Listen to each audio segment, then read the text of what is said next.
Assalamualaikum warahmatullahi wabarakatuh. Sahabat, jumpa lagi dengan saya Duryat. Kita dalam acara Figura Pertanian Inspirasi Penggerak Nusantara. Sahabat, mungkin di antara kita sering ya yang lagi berenang di laut atau lagi liburan tuh sering lihat seperti tanaman gitu berwarna coklat, kemudian seperti merambat atau seperti rumput laut gitu yang ada di laut. Nah, seringkali itu menjadi sampah atau mengganggu keindahan atau mengganggu pada saat kita berenang gitu. Nah, sebenarnya sahabat, tanaman ini yang kita anggap sebagai sampah ini di tangan ahlinya itu dia bisa memberikan manfaat bagi kehidupan manusia. Nah, terkait dengan hal itu, untuk episode kali ini kita akan mengangkat tema tentang sargassum, yaitu yang tanaman tadi ya kita sebut sargassum from useless to useful. Jadi bagaimana memanfaatkan sargassum ini untuk budidaya udang. Nah, untuk itu kami sudah menghadirkan seorang narasumber yang memang pakar di bidangnya. Beliau adalah seorang dosen di jurusan Perikanan dan Budidaya Perairan, yaitu Dr. Agus Setiawan, SPI MP. Oke. Jadi sebelum kita bicara dengan beliau, saya akan sampaikan dulu beberapa CV dari beliau. Yang pertama, beliau menamatkan studi S1-nya pada jurusan Budidaya Perairan di Universitas Gadjah Mada. Kemudian S2-nya pada program studi Bioteknologi Perikanan dan Kelautan di Universitas Brawijaya, dan kembali ke Universitas Brawijaya untuk kembali ke Universitas Gadjah Mada untuk S3 pada program studi Perikanan dan Kelautan. Dan beliau ini sudah mendapatkan berbagai hibah penelitian dari dalam dan luar negeri, juga sudah mempublikasikan banyak sekali hasil-hasil risetnya pada jurnal-jurnal nasional terakreditasi maupun jurnal internasional yang bereputasi. Beliau juga memiliki beberapa karya pengabdian utamanya di bidang budidaya udang dan perikanan, dan juga sudah menghasilkan buku pada tahun 2019 yaitu tentang imunologi ikan. Nah, kita langsung sapa saja beliau.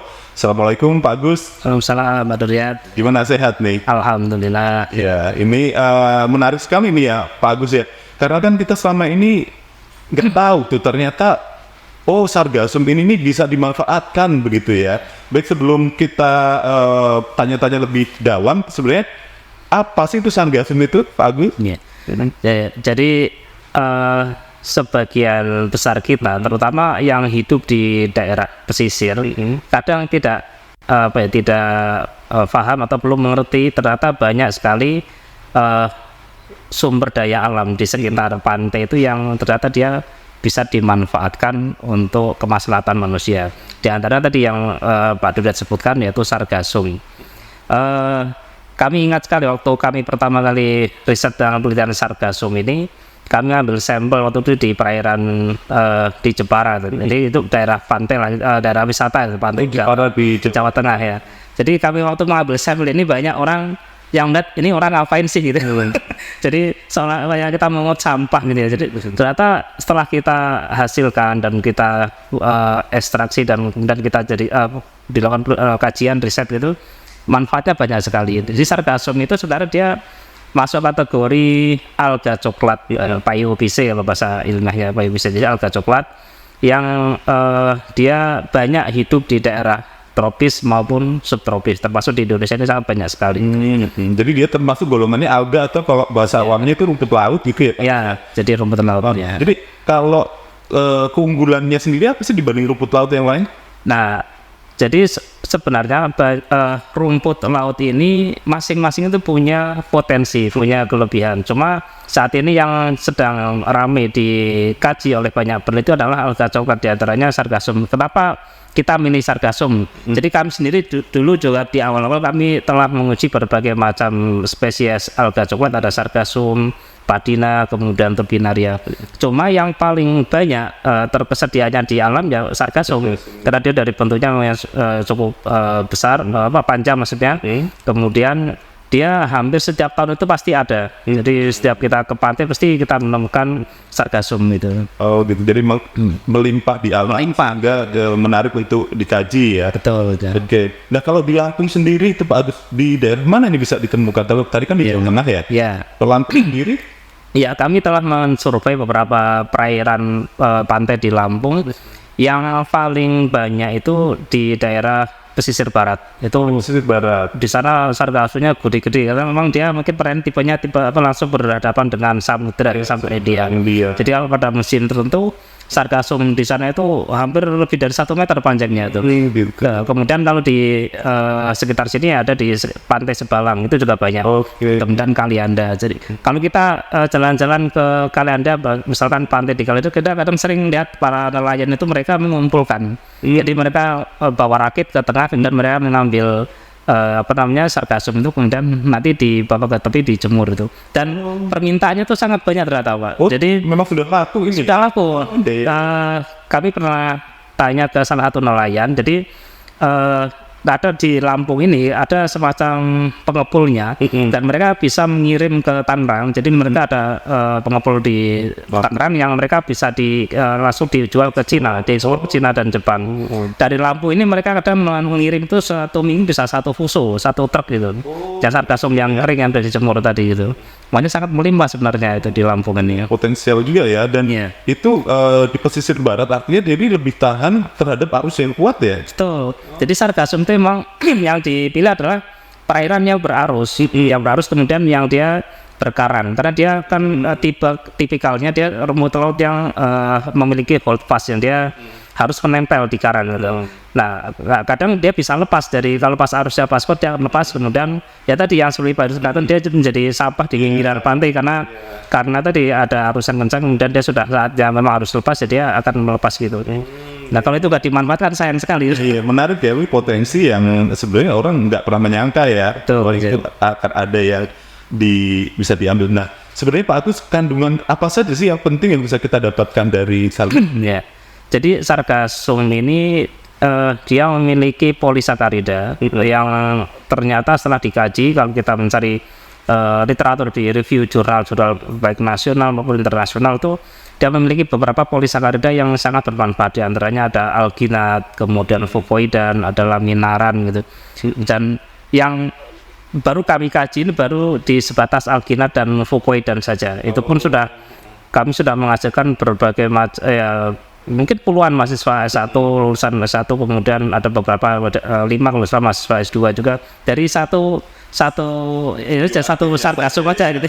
Ya, dan itu baru bioaktif yang tadi itu ya. Ya, dari 2 itu. Pak Agus tadi Fucoidan dan alginat. alginat ya, itu saja ya yang banyak. Iya. Padahal dia punya banyak bioaktif ya, yang Betul. yang sebenarnya penting juga untuk kita kaji dan kita ketahui apa manfaatnya bagi Betul. masyarakat manusia gitu ya. Iya, betul. Oke.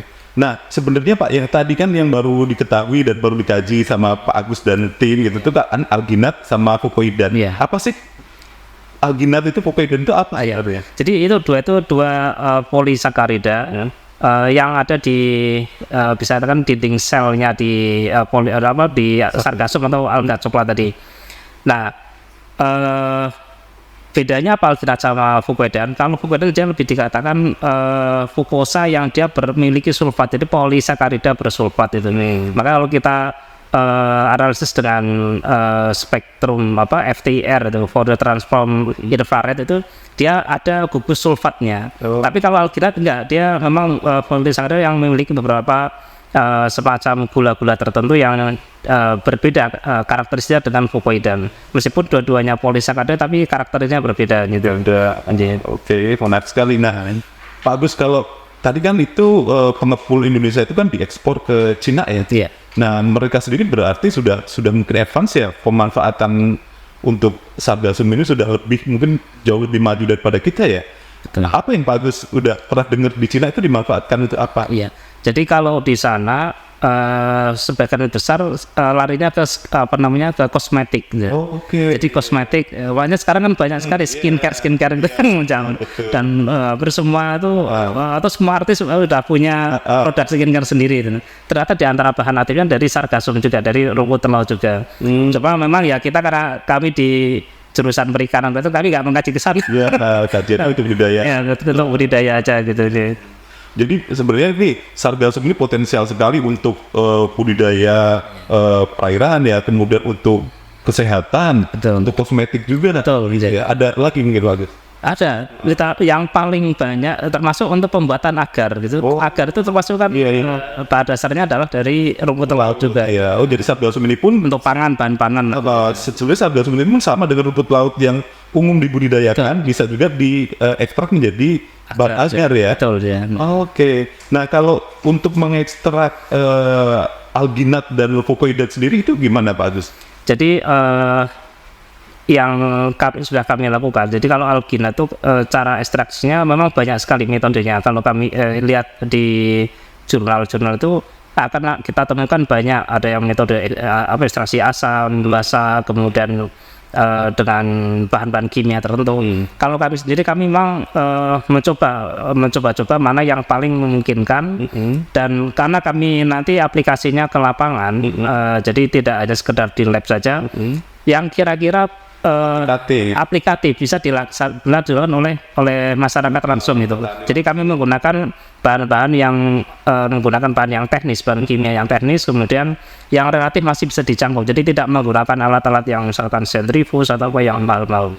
Dulu waktu kami penelitian awal ini kami menggunakan bahan yang analis dan menggunakan alat ini sentrifuge, evaporator segala macam. Tapi ketika mau diaplikasikan di lapangan, wah ini nggak cocok.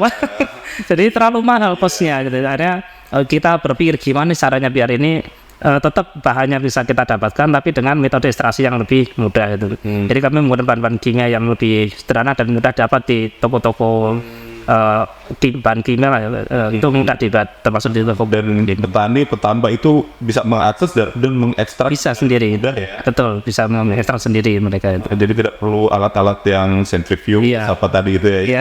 Mereka mungkin dengar aja itu belum pernah dengar ya. Nah sebenarnya Pak Agus, bagaimana sih, apa sih yang kemudian diperbaiki oleh kedua bahan aktif ini sehingga daya tahan tubuh udang ini menjadi lebih baik? Ya. Jadi kami telah menguji baik fucoidan maupun alginat, baik di skala laboratorium maupun sampai ke uji lapangan sudah kami ujikan. Cuma kalau untuk yang fucoidan itu baru di skala laboratorium saja. Jadi kami ujikan suplementasikan ke udang, kemudian diuji tantang dengan penyakit. Kami waktu menggunakan penyakit virus BSSP itu, ternyata dia memang memiliki ketahanan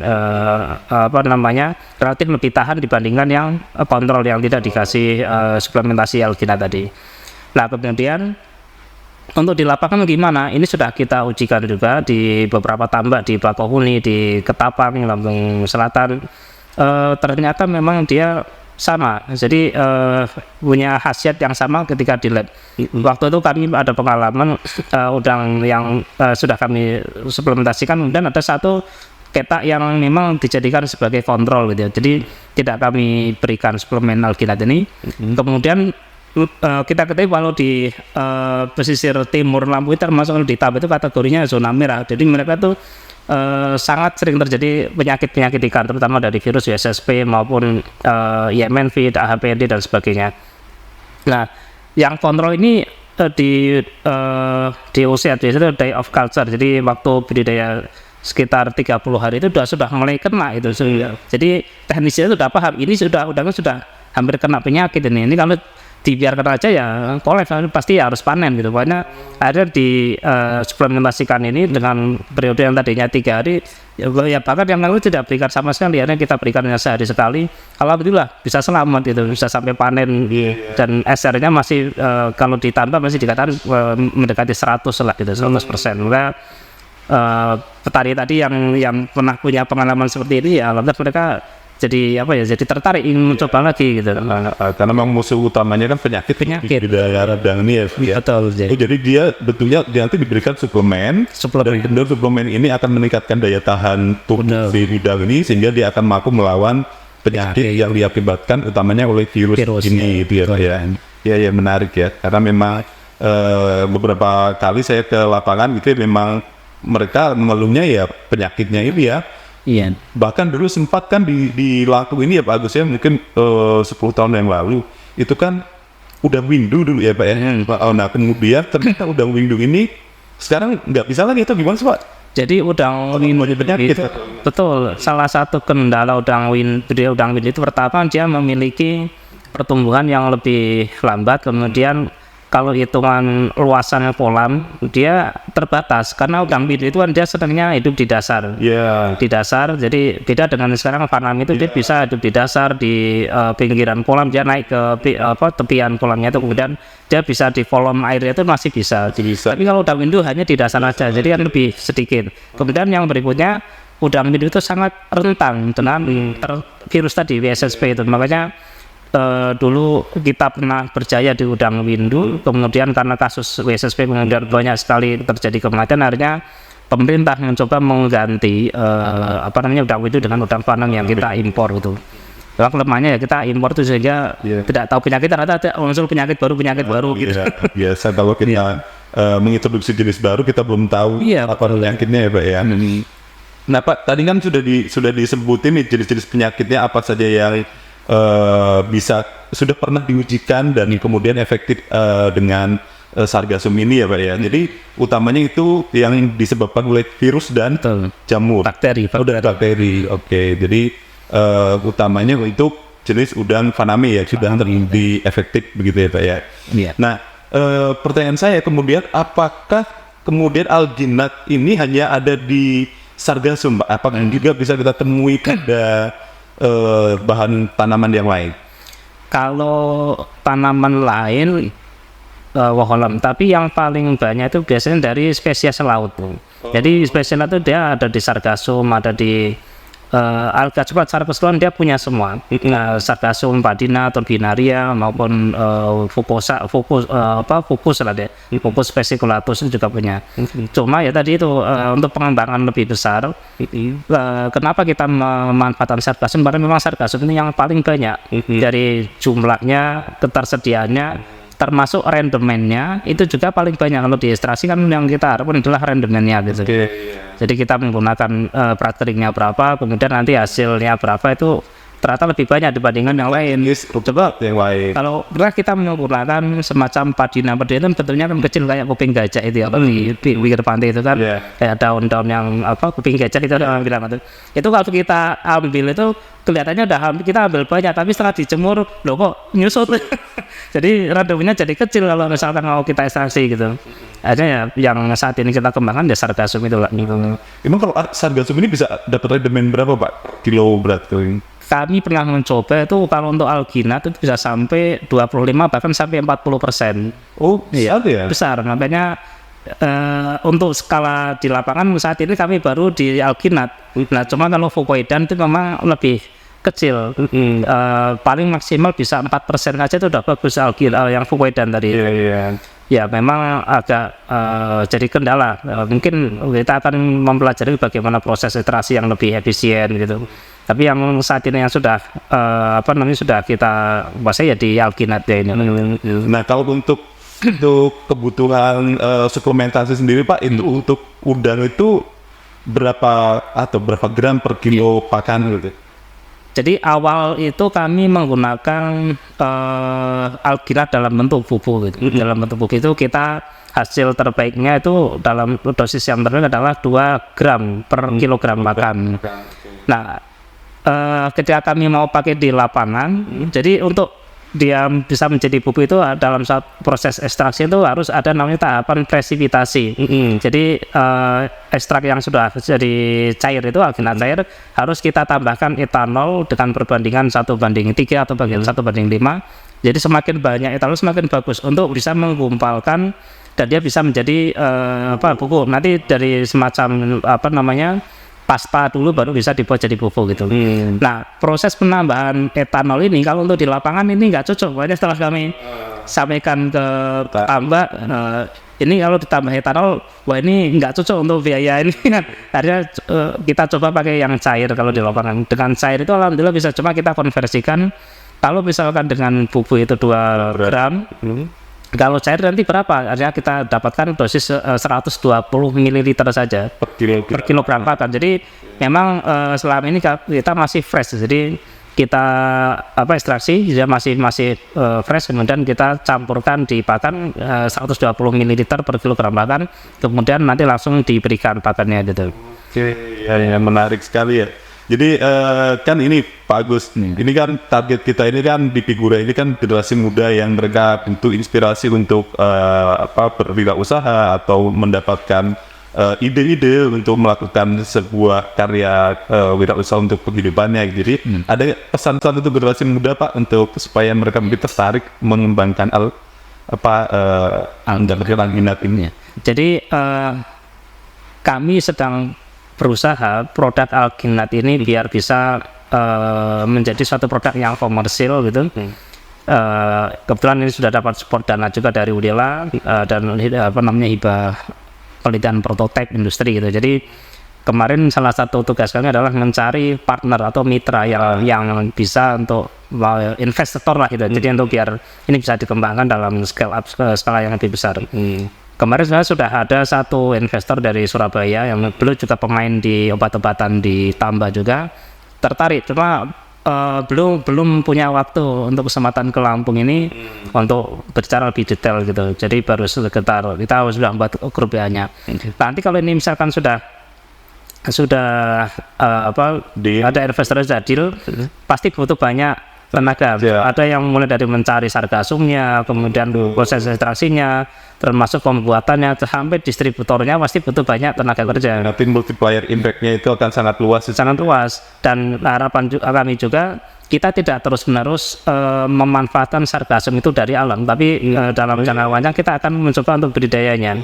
Jadi biar kita tidak tergantung dengan alam, tapi kita mencoba bagaimana budidaya sargasum, kemudian kita bisa ekstraksi sendiri dan menghasilkan satu produk yang bermanfaat. Oh iya, menarik ya. Bisa dikasih mungkin bocoran untuk para sahabat Figura. Kalau harga sendiri, Pak Agus, kayak yang para pengumpul yang Agus temui di Lampung Selatan itu, mereka spill nggak harganya berapa nih? Kalau sargasum yang kering itu aja, kalau di nelayan itu paling kita beli sekitar 2.000-an.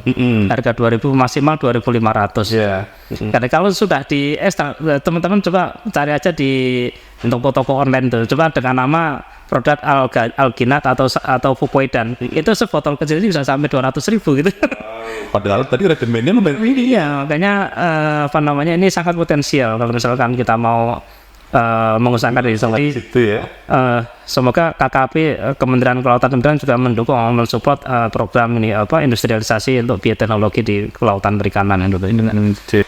Baik, Pak Agus, kenapa ya di Provinsi Lampung ini penyakit udang itu menjadi hal yang sangat krusial dalam budidaya udang? Jadi kita tahu Lampung ini termasuk salah satu sentra produksi udang di nasional. Iya, dulu kan ada Basena dan Bratasena, ya. Dan itu dulu kita termasuk pusatnya lah untuk produksi udang itu. Cuma karena di Basena, Bratasena sudah tidak dikelola lagi oleh perusahaan, jadi dikelola oleh masyarakat, sehingga mereka menerapkan yang tradisional. Kemudian di sekitar pesisir, hampir semua pesisir Lampung itu sudah ada tambaknya, yang belum dijadikan sebagai RT/RW-nya untuk kegiatannya seperti pariwisata dan sebagainya itu pasti ada tambak. Dari mulai Lampung pesisir timur, Teluk Lampung sampai bawah sampai ke mana pesisir barat itu sudah pasti ada tambaknya. Cuma jadi masalah memang saat ini penyakit tidak hanya di Lampung saja, tapi semua nasional bahkan internasional pun penyakit ini menjadi masalah. Yang saat ini sedang ramai itu ada penyakit WSSV, IMNV, kemudian satu lagi penyakit AHPND itu yang sering disebut juga early mortality syndrome atau IMS. Jadi menyerang udang-udang yang masih muda. Jadi di bawah di usia 30 itu dia sudah mati. Jadi itu kan nggak bisa dimanfaatkan lagi ya, uang dari 30 hari ya. 30 hari, paling baru ukuran seberapa itu udah pada mati harus panen dini. Dan ini jadi masalah banyak kalau kita keliling hampir ke seluruh petambak, pasti yang jadi kendala pasti penyakit berlanjut. Karena namanya penyakit ini nggak bisa kita prediksi. Kita sudah berusaha buat biosecurity yang baik, mencegah yang baik, kemudian air yang kita masukkan sudah kita sterilisasi, kena juga penyakit ini. Maka salah satu solusi kami katakan solusi yang paling aman adalah tadi kita meningkatkan ketahanan tubuhnya, imunus dengan meningkatkan respon imunnya sebagai antisipasi ketika penyakit itu datang. Udang itu sudah siap, sudah siap. Daripada kita menggunakan menunggu udang sakit dulu baru kita obati, itu pasti sudah terlambat gitu Pak ya. terlambat ya. Nah Pak, kenapa kok harus cari sargasum sih Pak? Kan pasti juga dari perusahaan-perusahaan budidaya perikanan dan kelautan ini sudah pasti menyediakan banyak nih obat-obatan maupun suplemen. Kenapa kok harus pakai sargasum?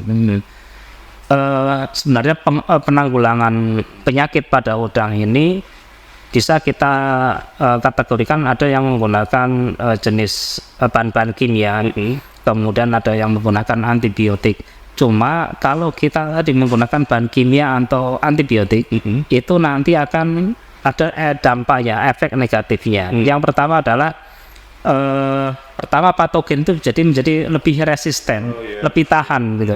Ketika saat ini mungkin kita beri dengan dosis sekian, kemudian dia ada yang masih bisa bertahan itu. Nah itu kalau tahun depan kita dengan dosis yang sama nggak akan mempan, harus dengan dosis yang lebih tinggi lagi. Kemudian yang kedua adalah efek residu. Kalau misalkan udang ini terbukti hasil dari pemeriksaan, kemudian ternyata di dalamnya ada residu bahan kimia ataupun antibiotik, kemudian kita ekspor ke Amerika atau ke Jepang atau ya negara lain, Eropa bahkan, ketika ada terdeteksi antibiotik atau bahan ini langsung dikembalikan, jadi di reject, jadi nggak akan nunggu lama, dan itu semua dibebankan ke kita, kan kita jadi udah ngirim biayanya mahal, shipping, kemudian dikembalikan, itu udah luar biasa. Kemudian yang berikutnya adalah pencemaran lingkungan. Ini yang isu-isu ini yang mungkin jadi jadi isu tidak hanya nasional tapi internasional, bahwa aquaculture secara umum terutama budidaya udang itu sering dikaitkan dengan pencemaran lingkungan, termasuk dia merusak ekosistem di pesisir gitu. Itu yang harus kita coba buktikan bahwa apa yang kita lakukan ini adalah kegiatan yang ramah lingkungan gitu. Jadi kita tidak menggunakan banyak bahan kimia, antibiotik semacam itu. Oke, nah kalau keunggulannya kalau kita pakai sargasum Pak. Nah, di antara keunggulannya adalah sargasum ini atau alginat yang kita gunakan itu insya Allah aman. Karena itu adalah jenis polisakarida. Jadi polisakarida itu kalau dia masuk ke dalam tubuh, dia akan cerna menjadi seperti energi, seperti kita menghidrat yang lain gitu. Jadi nggak akan berbahaya. Beda kalau bahan kimia, dia pasti akan mengendap jadi residu itu. Karena dia sekedar polisakarida, maka dia akan masih bisa tahan. Cuma masalahnya tadi di antara kelemahan polisakarida itu kan dia rantainya panjang gitu ya. Jadi termasuk perusahaan gula yang rantainya masih panjang. Nah ini kadang beberapa udang atau beberapa spesies itu mengalami kesulitan untuk mencerna. Sehingga salah satu solusinya adalah kita coba putuskan. Jadi kita buat dari polisakarida ini menjadi oligosakarida. Nah saat ini alhamdulillah kami sudah mencoba mencari bakteri yang memang dia bersimbiosis di sargasum juga, yang dia punya enzim yaitu fucoidanase dan alginat liase. Ini sudah kami coba kaji dan ini sudah lulusan 2 mahasiswa master itu. Jadi dan saat ini alhamdulillah kami mendapatkan pendanaan dari BRIN untuk mengerjakan riset ini. Jadi memanfaatkan bakteri tadi untuk membuat polisakarida fucoidanase tadi menjadi fucoidanase, menjadi yang lebih pendek oligosakarida gitu. Menarik ya, sehingga mudah dicerna. Harapan kami sudah dicerna, dan itu dengan metode yang lebih ramah lingkungan. Kita menggunakan enzim ya dia memang bersimbiosis dengan sargasumnya gitu. Pak, ini kan tadi kita ngobrolnya tentang udang ya Pak ya. Apakah ada kemungkinan juga kalau zat-zat ini digunakan juga untuk komoditas budidaya perikanan yang lain, misalnya ikan? Iya, sama aja ya? Sama aja. Jadi hasil riset yang lain memang kami baru mau mulai. Tahun ini kami baru mulai alginat ini akan kita gunakan untuk ikan kakap. Jadi kami sudah siapkan beberapa sarana prasarananya. Jadi kita mulai ke ikan. Kalau selama ini kita ke udang-udang terus. Tapi kalau hasil dari riset di jurnal-jurnal yang lain, mereka pun sudah biasa menggunakan yang dengan ikan lele, ikan nila, dan ikan kerapu. Terutama ikan tawar. Kalau ikan laut masih jarang yang pakai. Makanya kami mencoba, karena di Lampung ini kan banyak komoditas lautnya. Kita akan mencoba ikan kakap, ikan kerapu, dan sebagainya. Banyak komoditas yang memang dibudidayakan di Lampung ya. Yang dan di laut ini ya. Baik. Sahabat Figura, demikian tadi perbincangan saya dengan narasumber kita, Bapak Dr. Agus Setiawan, Saya yakin banyak sekali informasi dan ilmu pengetahuan dan juga inspirasi yang Anda dapatkan dari perbincangan kami dengan narasumber kita. Sampai jumpa dengan episode Figura yang akan datang, tentu saja dengan narasumber-narasumber yang kompeten dan juga tema-tema yang menarik, karena kami adalah Figura Pertanian Finansi Penggerak Bahasa Arab. Ya.